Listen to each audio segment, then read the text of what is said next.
Bienvenidos al canal. Mi nombre es Dorian, y es un honor tenerlos aquí en este primer video. Hoy quiero compartirles algo especial. 2 historias de terror reales, relatos que me han hecho llegar y que guardan secretos inquietantes entre sus líneas. Apaguen las luces, pónganse cómodos y acompáñenme a adentrarnos en estas sombras donde nada es lo que parece. Historia número 1. Hola, ¿qué tal? Soy Camila. Hoy quiero compartir con ustedes algo que viví hace un tiempo y que aún no logro entender del todo. Me cuesta ponerlo en palabras, pero creo que contarlo puede ayudarme a soltar un poco lo que me quedó adentro. Hace unos años trabajaba como enfermera a domicilio. No era un empleo permanente, sino por contratos temporales. Me gustaba ese tipo de trabajo porque me permitía moverme, no estar atada a un solo lugar. Nunca imaginé que uno de esos turnos me cambiaría para siempre. Todo comenzó cuando me llamaron para cuidar a un hombre mayor en una casa antigua, ubicada en una zona residencial algo alejada. Me dijeron que el paciente, don Ernesto, vivía con su hijo y que necesitaban cuidados durante la noche porque había tenido algunos episodios de confusión.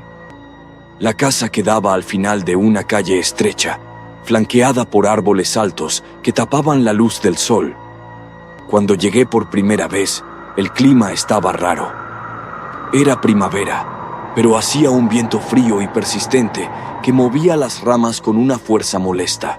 La vivienda era grande, de esas construcciones antiguas con techos altos y muros gruesos. La pintura de la fachada estaba gastada y las ventanas del segundo piso permanecían cerradas, como si nadie viviera allí. Me abrió la puerta un joven de unos 30 años. Se presentó como Julián, el hijo de don Ernesto. Era delgado, de ojos cansados y movimientos apagados. Tenía una expresión extraña, como si estuviera siempre pensando en otra cosa. No parecía muy cómodo con mi presencia. «Mi papá está arriba. Está dormido ahora», me dijo sin darme la mano. «Te mostraré tu cuarto». El interior de la casa olía a madera vieja y medicamento. La luz era tenue, incluso con las ventanas abiertas. El piso crujía en cada paso y los retratos en la pared parecían observarte. Era como entrar a un lugar donde el tiempo no había avanzado en décadas. La habitación de don Ernesto estaba al final del pasillo del segundo piso. Era un cuarto grande, con cortinas gruesas, una cama antigua y una lámpara de pie que apenas iluminaba. El señor dormía profundamente, respiraba con esfuerzo. Su cara mostraba el desgaste de los años, pero también algo más, una especie de angustia. Esa noche, mientras me acomodaba en una pequeña sala contigua, noté que había una puerta al fondo del pasillo, una que estaba completamente sellada. Literalmente, la habían clavado con tablones desde afuera. Pregunté por curiosidad. «Ah, esa no se usa. Está cerrada desde hace años», respondió Julián, rápido, casi molesto. «No te preocupes por eso». No insistí, pero era imposible ignorarla. La puerta parecía más vieja que el resto, y la madera tenía marcas extrañas, como arañazos. No pude evitar sentir que algo dentro de mí se tensaba cada vez que la miraba. Poco después, conocí a Leticia, la cocinera. Era una mujer mayor, robusta, de rostro serio pero amable conmigo. Me dijo que llevaba más de 20 años trabajando ahí y que se encargaba de preparar la comida y limpiar un poco. Pero evitaba subir al segundo piso, por respeto, según dijo. Esa noche fue tranquila. Don Ernesto no se despertó y apenas hablé con Julián. Pero cuando intenté dormir en el sillón de la salita, sentí que el silencio era demasiado pesado, como si la casa respirara por sí sola. Cerré los ojos, tratando de descansar, pero no duró mucho. A eso de las 3 de la madrugada, escuché algo. Fue un golpe seco. Uno solo. Provenía del otro lado de la puerta sellada. Me quedé quieta, con los ojos abiertos, escuchando. No hubo más ruidos. Pensé que tal vez lo había imaginado, que era mi mente jugando con el silencio. Pero sentí el corazón en el pecho, como si quisiera advertirme, como si algo hubiera cambiado de lugar dentro de esa casa. Decidí no moverme. El sillón era incómodo y mis piernas estaban entumidas, pero algo me decía que no debía acercarme a esa puerta. Me limité a observar la sombra que proyectaban los tablones bajo la tenue luz del pasillo. Se movía ligeramente, o eso parecía. A la mañana siguiente, traté de actuar con normalidad. Bajé a desayunar temprano, y Leticia ya estaba en la cocina. Había un olor a pan tostado y café que, por un instante, me hizo sentir segura. Le pregunté si había escuchado algo por la noche. Me miró de reojo, sin dejar de batir unos huevos. «Aquí siempre suenan cosas», dijo simplemente. «Las casas viejas tienen memoria». Ese comentario me dejó pensando. Mientras subía con una bandeja para don Ernesto, recordé algo que había pasado por alto: las marcas en la puerta sellada. La noche anterior juraría que había contado 3 líneas largas, como zarpazos. Esa mañana había 4. Entré a la habitación del señor con cuidado. Dormía aún, con la boca entreabierta y el ceño fruncido. Pero cuando pasé el trapo húmedo por su frente, sus ojos se abrieron de golpe. Se me heló la sangre. Me tomó de la muñeca. «¿Lo escuchaste?», susurró, con la voz rasposa, casi desesperada. «¿Escuchaste cómo me llama?». No supe qué responder. Me quedé en silencio, esperando que se durmiera de nuevo. Finalmente soltó mi mano y cerró los ojos, pero no volvió a relajarse.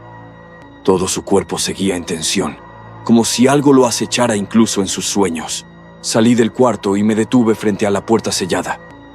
No quise acercarme demasiado, pero me fijé bien. Las marcas estaban allí. 4. Claras, recientes. Como si alguien o algo hubiera intentado salir o entrar. Me obligué a darme la vuelta. Ese día traté de concentrarme en el cuidado del paciente, pero no dejaba de mirar el reloj. Esperaba que la noche llegara lo más tarde posible. Julián, como siempre, estuvo ausente. Salió en la mañana y no regresó hasta después de que oscureció.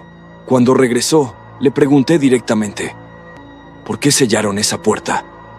Me miró serio, sin emoción. «Porque no hay nada ahí que debas ver». No insistí más, pero esa respuesta me dejó más inquieta que tranquila. A la hora de la cena, Leticia me alcanzó en la sala y me entregó una bandeja para subir. Mientras me la daba, dijo algo casi en un susurro, sin mirarme: «Don Ernesto solía tener otro hijo, ¿sabías?». La frase me paralizó por completo. Quise preguntarle más, pero se alejó de inmediato, como si se hubiera arrepentido. Subí con la bandeja sin decir nada, pero las palabras rebotaban en mi cabeza. Otro hijo. Nunca lo mencionaron. Esa noche, don Ernesto no quiso comer. Estaba despierto, pero no me hablaba. Se limitaba a mirar hacia el pasillo, hacia donde estaba la puerta sellada. En un momento lo vi murmurar algo, pero no pude entender qué. Me acerqué, pero solo decía lo mismo, una y otra vez: «No abras, no abras, no abras». Decidí no dormir en la salita esa noche. Me llevé una silla y me senté en el cuarto de don Ernesto, cerca de la lámpara. Apagué todas las luces menos esa. El pasillo se sumió en sombras. Por momentos me parecía ver algo moverse, pero cuando parpadeaba, todo volvía a estar inmóvil. Pasaron horas. Me venció el sueño un momento, pero desperté sobresaltada al sentir un cambio en el aire. Era como si la casa entera hubiese exhalado. Un sonido seco se escuchó de nuevo, esta vez más claro. No era un golpe. Era como si hubieran arrastrado algo detrás de la puerta sellada. Me levanté con cautela, salí del cuarto despacio. Avancé hacia la puerta sellada, sin pensarlo. La madera parecía más oscura que antes, y uno de los clavos sobresalía apenas.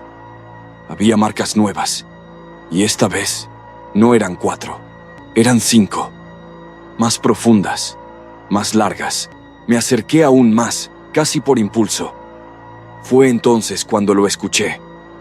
No un golpe, no un lamento, una risa, baja, ahogada, desde el otro lado. Y por primera vez pensé seriamente en marcharme de esa casa. Pero algo me decía que no me iban a dejar ir tan fácilmente. No pude dormir el resto de la noche. Me quedé sentada en la silla del cuarto de don Ernesto, con los oídos atentos a cualquier sonido. Cada crujido del piso me hacía apretar los dientes.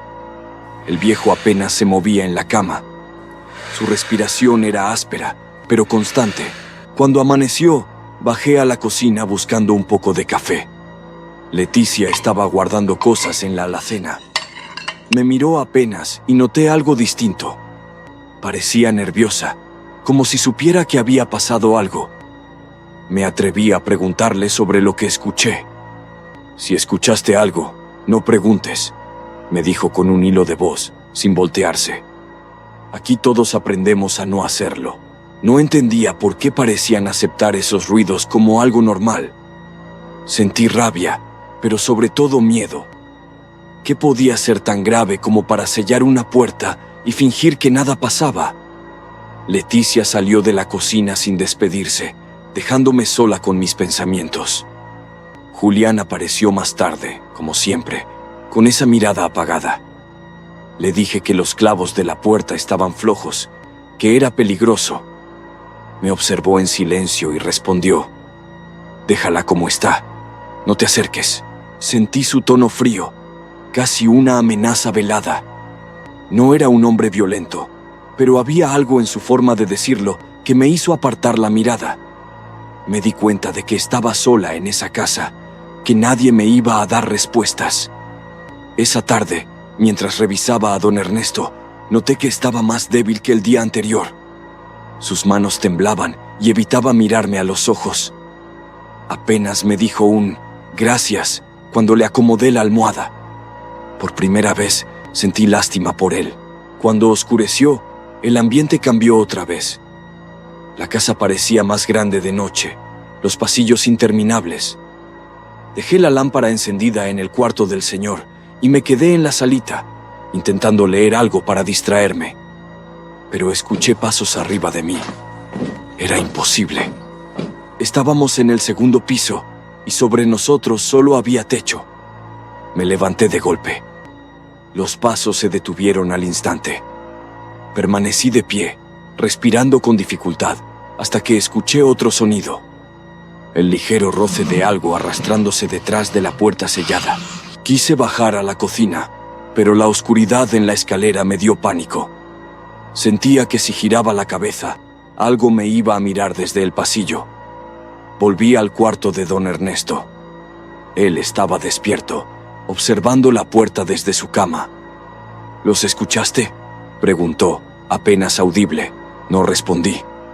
No quería confirmar que sí. Me senté en la silla y traté de mantener la calma. Afuera del cuarto, el silencio era absoluto. Pero se sentía una presencia en el aire, como si alguien se apoyara en la puerta del pasillo, esperando. Las horas se hicieron eternas.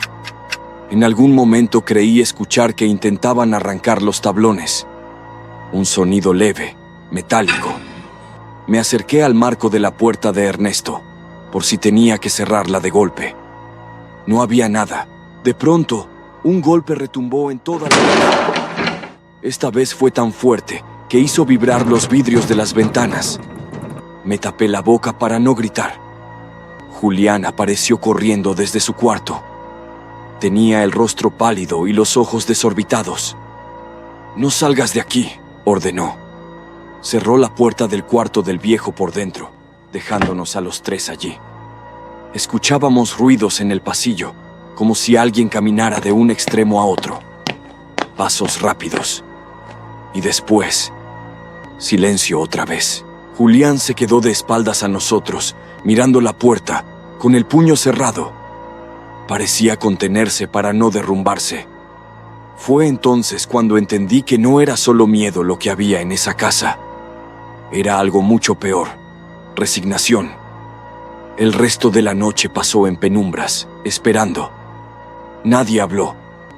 Julián se quedó sentado contra la pared. Don Ernesto apenas respiraba y yo no podía apartar los ojos de la cerradura.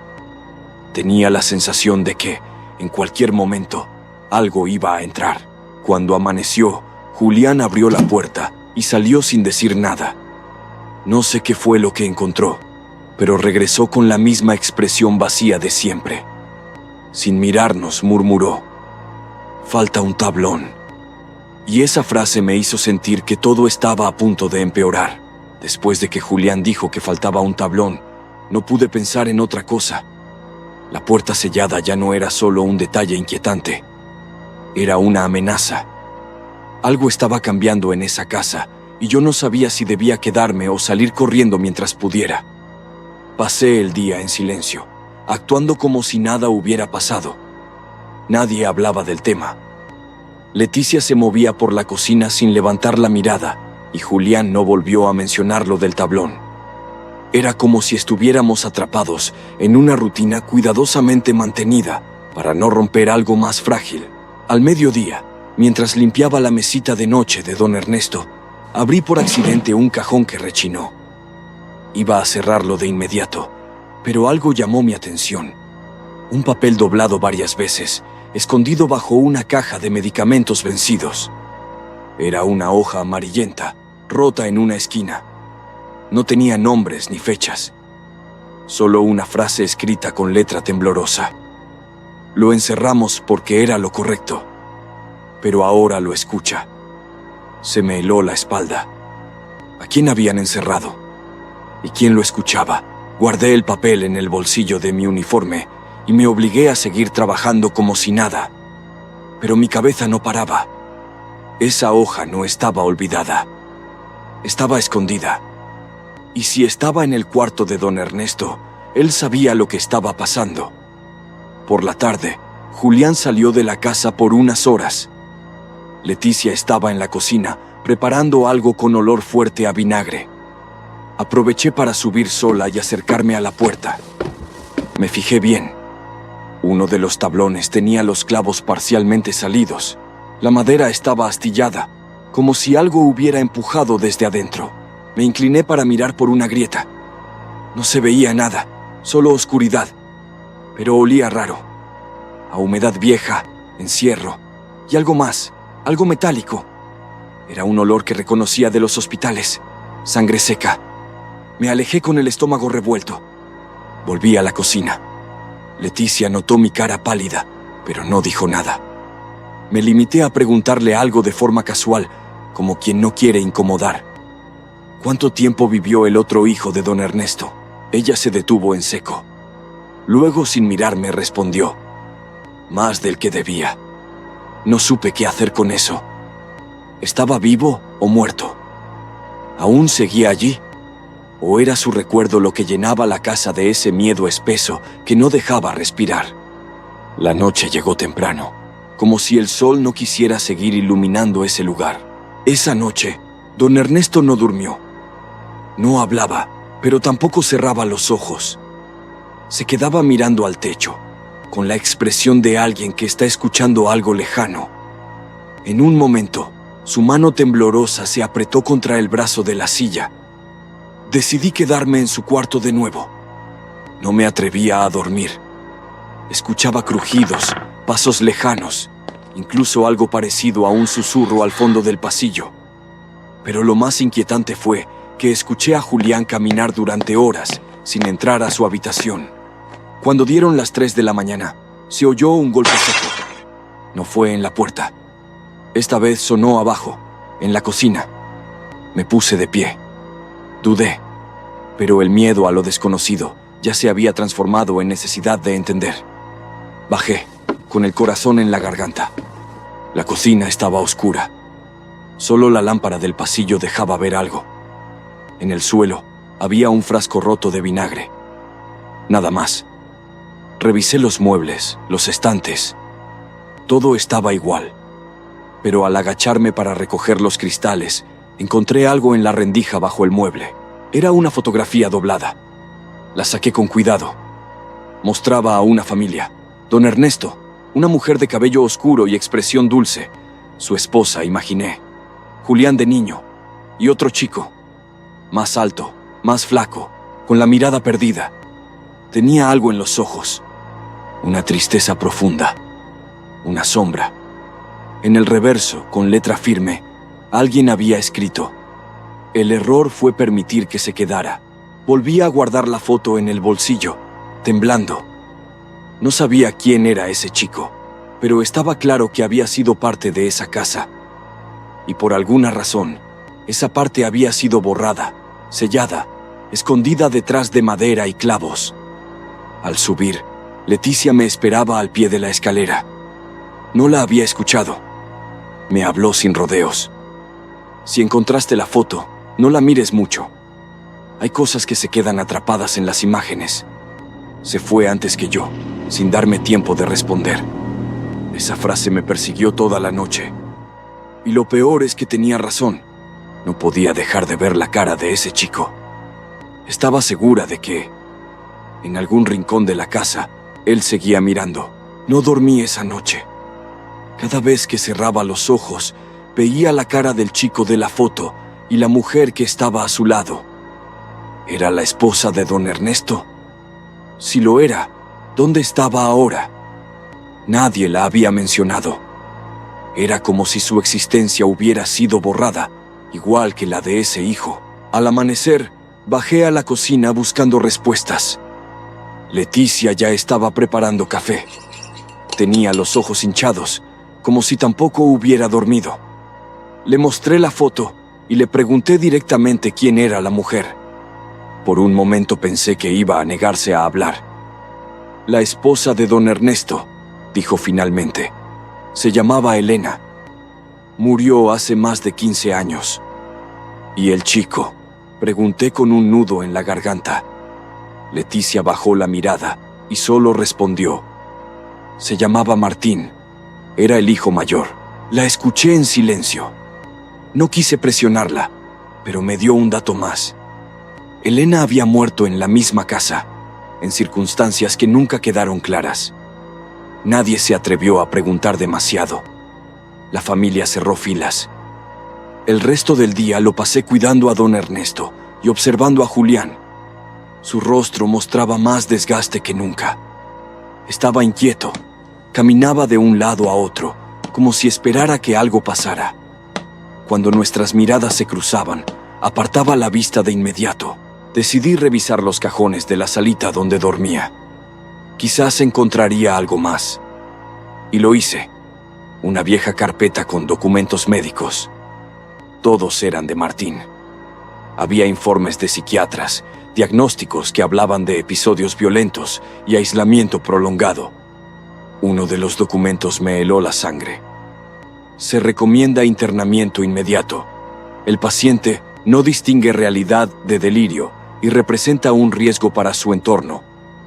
Me pregunté si esa recomendación se cumplió o si simplemente lo encerraron en la casa. El papel parecía confirmar lo segundo. Lo habían dejado allí, tras los tablones, como si fuera un secreto que había que enterrar. Por la tarde, escuché una discusión entre Julián y Leticia en la cocina. Bajé sigilosamente y alcancé a escuchar algunas frases. «No podemos seguir así», decía ella. «Ya es tarde», respondió Julián. «Esto empezó el día que mi madre murió». Ese comentario me dejó helada. La muerte de Elena tenía relación con Martín. Todo apuntaba a que sí. Subí de nuevo al segundo piso con el corazón acelerado, repasando cada palabra que había escuchado. Al pasar frente a la puerta sellada, vi algo que me obligó a detenerme. Uno de los tablones no estaba del todo firme. La grieta era más amplia y podía ver un pedazo del suelo del otro lado. Tenía manchas oscuras, antiguas. No necesitaba tocar para saber lo que eran. Decidí no acercarme más. Fui al cuarto de don Ernesto. Él estaba despierto, con la mirada fija en el techo. Por un instante, pensé en preguntarle por Elena y Martín.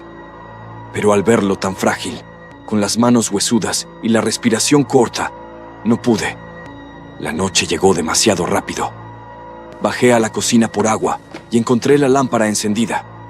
Sobre la mesa había algo que no estaba antes: un álbum de fotos abierto. En la primera página, una imagen de la familia completa. Sonreían, pero había algo extraño en Martín. En cada foto estaba ligeramente apartado de los demás, como si nunca hubiera encajado.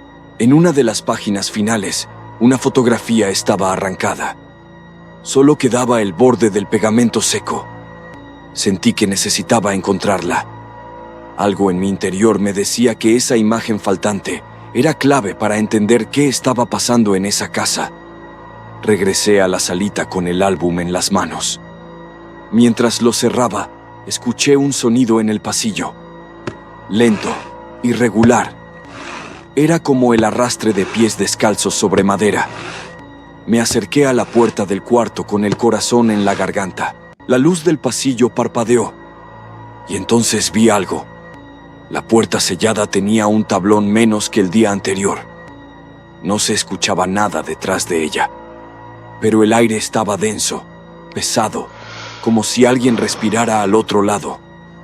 Fue en ese momento cuando lo entendí. No estaban tratando de encerrar algo. Estaban intentando contenerlo. Y cada tablón que desaparecía significaba que el tiempo se estaba acabando. No podía quitarme de la cabeza la imagen de la puerta sellada con un tablón menos. Sentía que el aire de la casa se volvía más pesado con cada minuto que pasaba. Me quedé en la salita, escuchando los pasos irregulares en el pasillo, hasta que el silencio se volvió insoportable. Fui al cuarto de don Ernesto. Julián estaba allí, sentado junto a la cama de su padre. Me miró como si supiera lo que estaba pensando. Su rostro no era solo miedo, era resignación. Me acerqué y susurré: «Ya no podemos seguir así. Dime qué está pasando». Por primera vez, Julián no evitó mi mirada. Su voz salió quebrada. Martín no aceptó la muerte de mi madre. Se volvió violento. Con ella, con todos.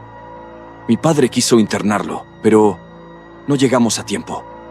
Sentí un nudo en la garganta.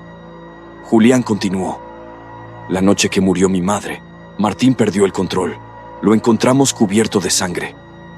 No entendía lo que había hecho. No quiso soltarla. Mi padre lo encerró. Dijo que era lo único que podía salvarnos. Lo hicieron sin avisar a nadie. No hubo policía, ni entierro público, ni informe oficial. Fingieron que fue un accidente doméstico, que Elena cayó por las escaleras.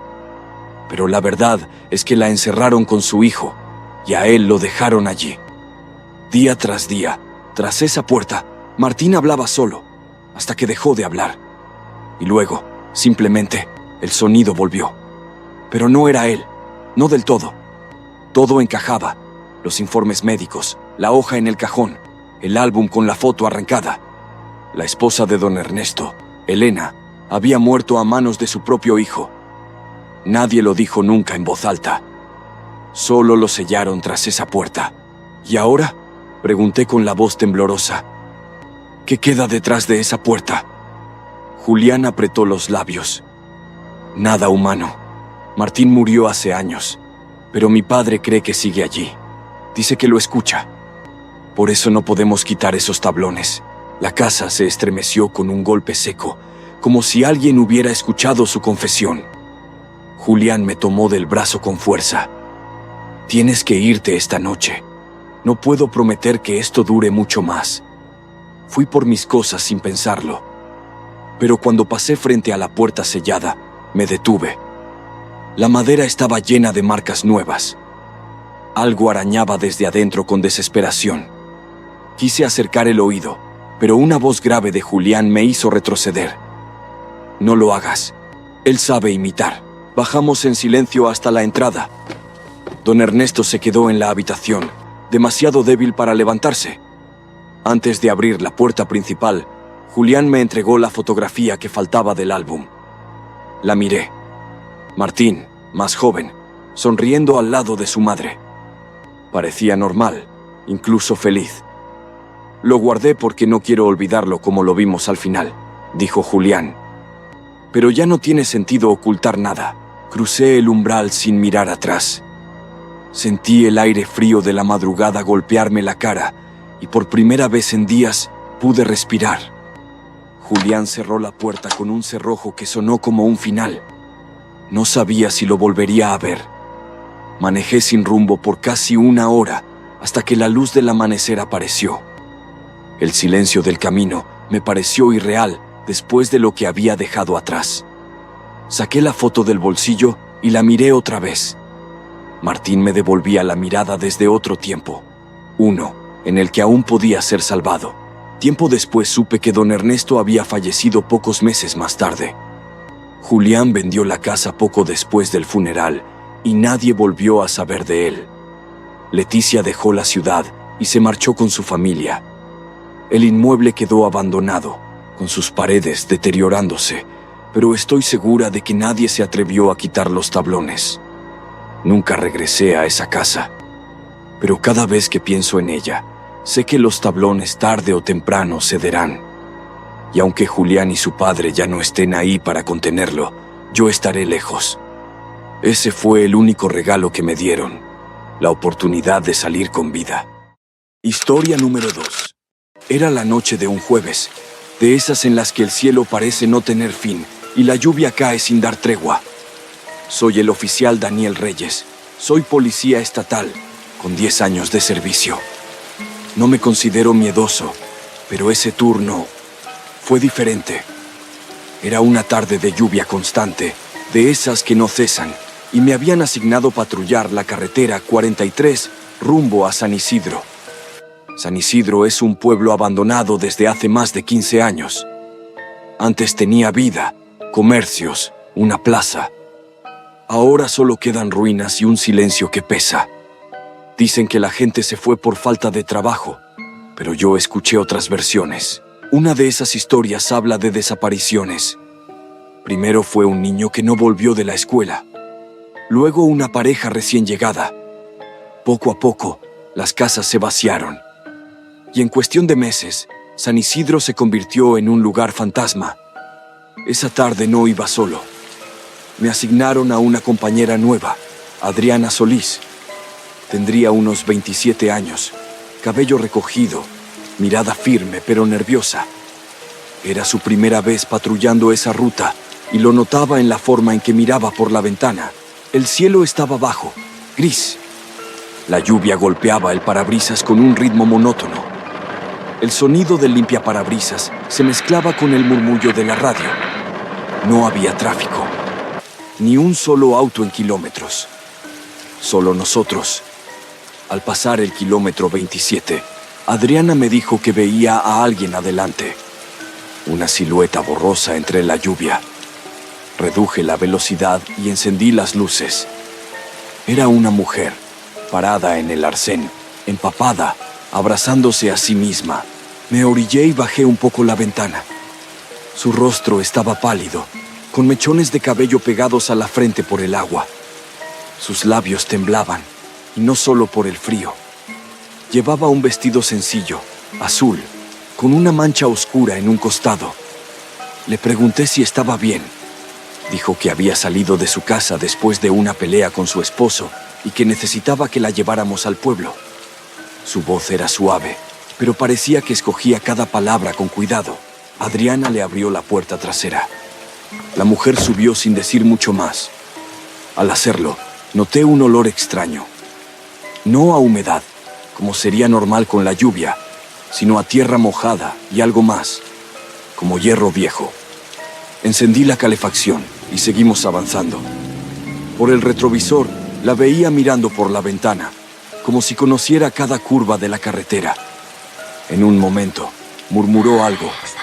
No pude entenderlo, pero sonó como: «Ya no queda nadie». Le pregunté su nombre. Tardó en responder. Finalmente dijo: «Clara». Nada más. Ni un apellido, ni una sonrisa. Solo Clara, y volvió a mirar hacia afuera, como si no quisiera conversar más.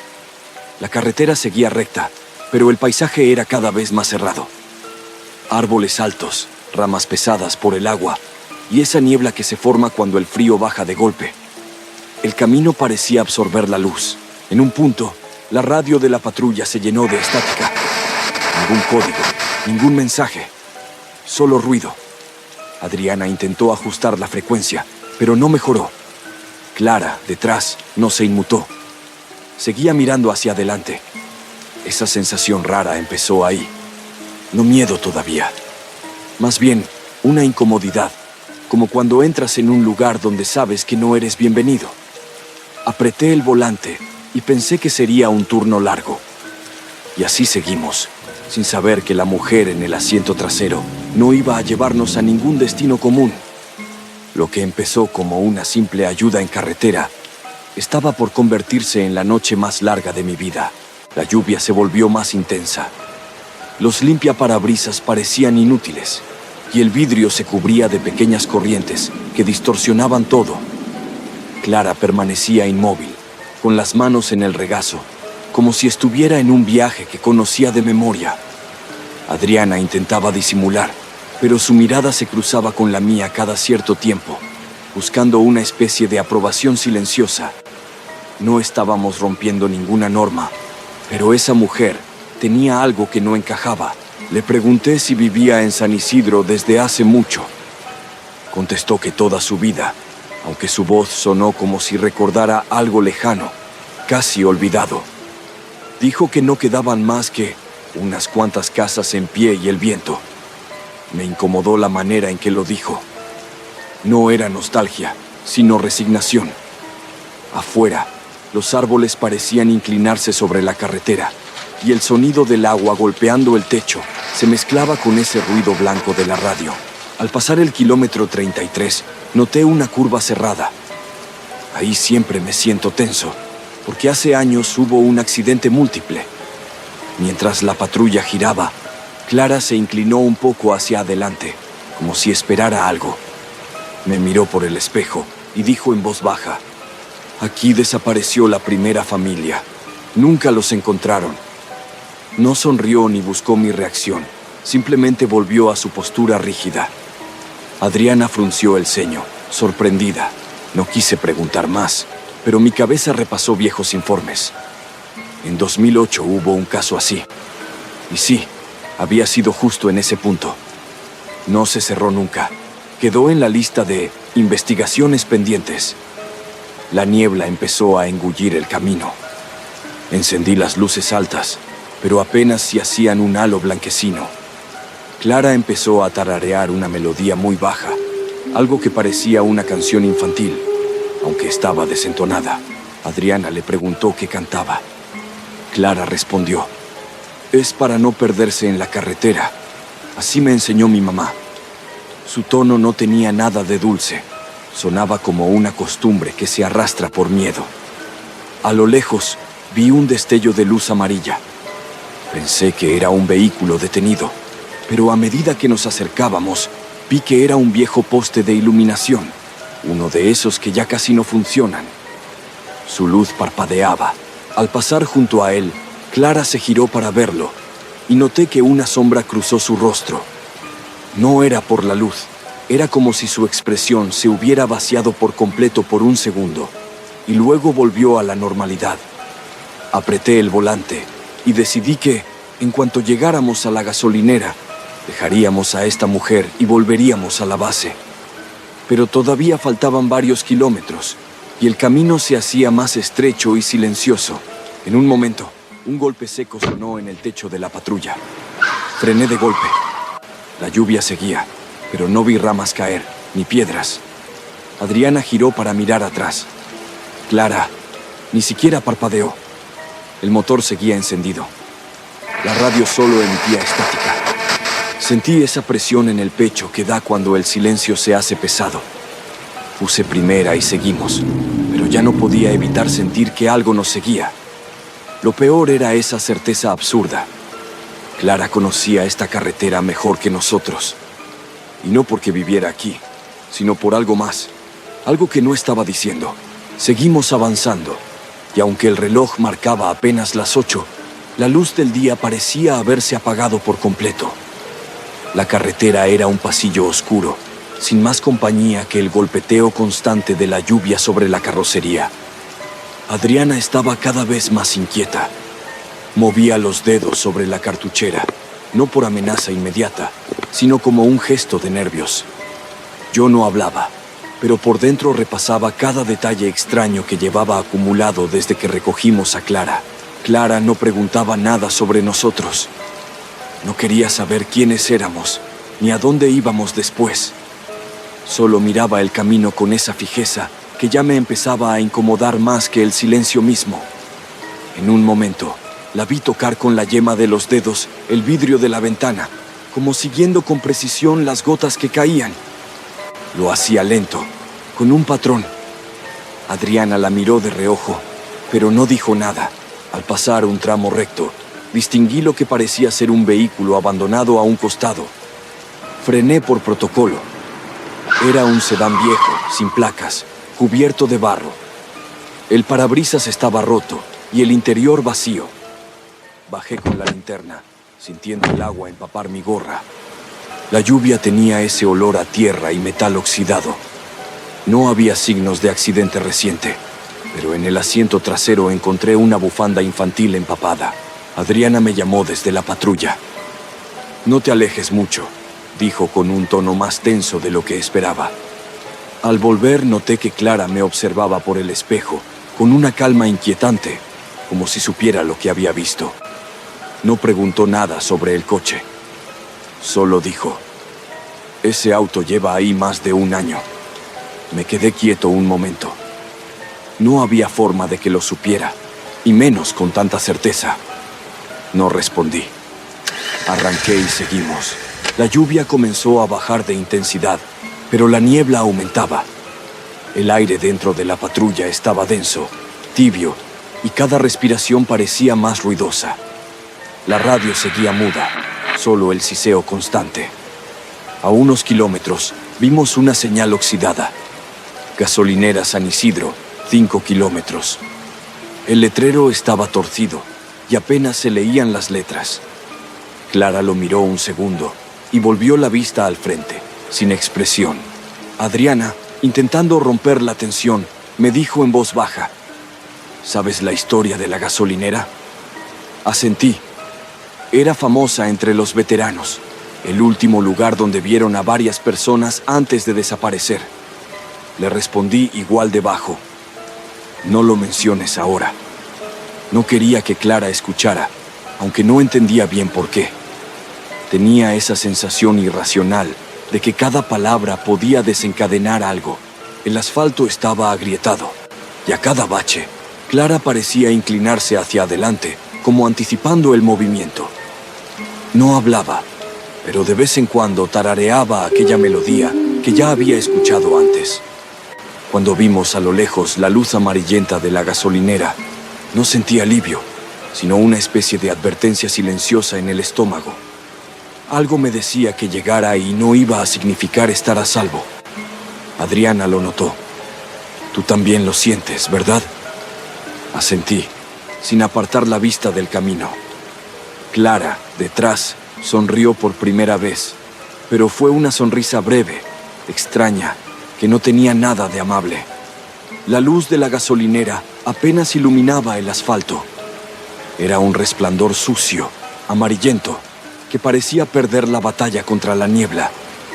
El letrero parpadeaba y el viento hacía que las chapas sueltas golpearan el techo del lugar. Frené junto al surtidor más cercano. Los dispensadores estaban oxidados, con mangueras caídas como serpientes muertas. Adriana abrió la puerta y el olor a humedad vieja y combustible rancio se coló en la patrulla. Clara fue la primera en bajar. Caminó sin mirar atrás, directo hacia la tienda de autoservicio. La puerta estaba abierta, con un cristal roto y restos de hojas y polvo en la entrada. No esperó a que la siguiéramos. Le dije a Adriana que se quedara cerca de la patrulla. Ella asintió, aunque sus ojos no se apartaban de Clara. Saqué mi linterna y crucé la entrada. El aire dentro estaba más frío, y cada paso hacía crujir el piso. Los estantes estaban vacíos, cubiertos por una capa gruesa de polvo. En un rincón había un refrigerador viejo con la puerta entreabierta. De adentro salía un olor agrio, como comida olvidada hace años. Clara estaba parada frente a una pared, observando un tablón de anuncios lleno de papeles amarillentos. Sin mirarme dijo: aquí venía la gente antes de desaparecer. Siempre pasaban por aquí primero. Me acerqué. El tablón tenía volantes de promociones antiguas, anuncios de trabajos, y entre ellos, recortes de periódicos sobre personas desaparecidas. Algunos con fotos en blanco y negro, otros a color pero desteñidos. Uno llamó mi atención. Una mujer con vestido azul, muy parecido al que llevaba Clara. La foto era antigua, pero los rasgos eran casi idénticos. Sentí un escalofrío recorrerme la espalda. ¿Es usted?, pregunté sin pensarlo. Clara giró lentamente. Su expresión no cambió, pero sus ojos parecían más oscuros, como si estuvieran llenos de algo que no era solo tristeza. Eso fue hace mucho, respondió. Adriana entró en ese momento, rompiendo la tensión. Daniel, ven a ver esto afuera. Su voz estaba controlada, pero conocía ese tono. Había encontrado algo que no quería decir frente a Clara. Salí y la seguí hasta la parte trasera de la gasolinera. Bajo un techo oxidado, había un viejo tablón con mapas de la zona. Sobre el plástico cubierto de polvo, alguien había marcado con pintura roja varios puntos a lo largo de la carretera 43. Los puntos coincidían con los lugares donde, según los informes viejos, habían desaparecido personas. Y en todos, el último rastro registrado era la gasolinera. Incluso la curva del kilómetro 33 estaba señalada. Esto no es casualidad, dijo Adriana. Yo tampoco lo creía. Volvimos hacia la tienda, pero Clara ya no estaba en el lugar donde la dejamos. Un eco sordo resonaba desde el fondo, como si hubiera movido algo pesado. La encontramos en una pequeña oficina detrás del mostrador. Estaba mirando por una ventana cubierta de polvo, hacia el pueblo. No queda nada allá, murmuró. Solo quienes no pueden irse. No pregunté qué quería decir con eso. En ese momento, un golpe fuerte sonó en el techo de la tienda, el mismo que había escuchado antes en la patrulla. Adriana se llevó la mano al arma y yo apagué la linterna para escuchar mejor. El sonido se detuvo tan de golpe como había comenzado. Y en ese silencio espeso, Clara dijo algo que nos heló la sangre. Ya es tarde para irse. Ustedes también han llegado hasta aquí. El golpe en el techo se repitió, seco, como una piedra lanzada con fuerza. Adriana y yo nos quedamos quietos, intentando escuchar algo más. La lluvia caía fuerte, pero no tapaba ese ruido. Clara seguía en la oficina, de pie junto a la ventana, mirando hacia el pueblo. No era seguro quedarse allí, pero tampoco irnos sin entender qué estaba pasando. Así que le hice una seña a Adriana para registrar el resto del lugar. Clara no se giró. Parecía perdida en sus propios pensamientos. En un archivador oxidado, encontramos carpetas selladas con cinta. Al romperlas, aparecieron reportes policiales de hace más de 15 años, cuando San Isidro aún tenía habitantes. Muchos llevaban la misma frase escrita a mano: caso cerrado por falta de pruebas. Las fotos eran inquietantes. Familias completas, jóvenes, ancianos, todos con la última ubicación conocida marcada como Gasolinera San Isidro. El patrón se repetía una y otra vez. Nadie salía de aquí. Un sobre más pequeño llamó mi atención. Dentro había copias de informes forenses. La causa de muerte, en todos, figuraba como desconocida, y los cuerpos nunca habían sido recuperados. Revisando una gaveta baja, Adriana encontró una libreta cubierta de moho. En las primeras páginas había inventario de combustible, pero a mitad cambiaba el contenido. Listas de nombres, fechas y notas como "lo recogió" o "vino solo". En las últimas hojas, el tono era más errático. Palabras tachadas, frases sin sentido. La carretera decide. No me deja ir. La lluvia los llama. Parecía el diario de alguien que trabajaba ahí y había presenciado todo. También había un mapa de la carretera 43, con marcas rojas en varios puntos. Los mismos lugares que Clara había mencionado sin que le preguntáramos. La curva del kilómetro 33, el viejo puente y justo frente a la gasolinera. Mientras revisábamos, Adriana abrió una caja de metal. Dentro había credenciales y documentos personales de varias víctimas. Licencias de conducir, identificaciones escolares. Todo perfectamente guardado como si fuera un archivo macabro. Entre ellas estaba una credencial de elector con el nombre Clara Méndez y una foto que, aunque tomada hace más de una década, era idéntica a la mujer que teníamos a pocos metros, mirando por la ventana. No dijimos nada, pero los dos sentimos ese escalofrío en la nuca. Clara no se había movido. Sus hombros estaban tensos, como si supiera que habíamos encontrado algo importante. Seguimos revisando y encontramos la pieza clave. Un recorte de periódico fechado en 2009. El titular decía: hallan gasolinera vinculada a desapariciones en San Isidro. El artículo relataba que el encargado del lugar, un hombre llamado Ezequiel Vargas, había sido acusado de secuestrar y asesinar viajeros. Nunca lo atraparon. Desapareció una noche de tormenta, la misma en que el pueblo comenzó a vaciarse. Los testimonios decían que la gente que entraba a San Isidro lo veía rondando la carretera, pero nadie sabía de dónde salía. El resto de la población comenzó a irse por miedo, hasta que en cuestión de meses, San Isidro se volvió un cascarón vacío. Sin embargo, las desapariciones continuaron, incluso después de que no quedara nadie. Adriana y yo intercambiamos miradas. No sabíamos si Clara había sido una víctima más o parte de algo más grande. Pero los documentos, el patrón, todo apuntaba a que la gasolinera y la carretera seguían siendo un punto de captura. Decidimos salir. Clara seguía en la oficina, inmóvil, mirando hacia el pueblo. No dijo nada mientras pasábamos junto a ella. Esa quietud me resultó más inquietante que cualquier palabra. Subimos a la patrulla con las pruebas. El motor arrancó sin problemas y la radio volvió a emitir ruido normal. No hablé durante todo el camino, ni revisé el espejo. No quería confirmar si seguía mirándonos desde la ventana. Al llegar a la base, entregamos el material. El jefe hojeó las carpetas y se detuvo en la credencial de Clara. Me miró serio y dijo: ella está registrada como desaparecida desde hace 16 años, justo antes de que San Isidro quedara vacío. Esa noche revisé el video de la cámara de la patrulla. Desde el momento en que supuestamente subió, el asiento trasero siempre estuvo vacío. Lo único que captaron los micrófonos fue el sonido de la lluvia y un golpe seco, justo sobre el techo, en la curva del kilómetro 33.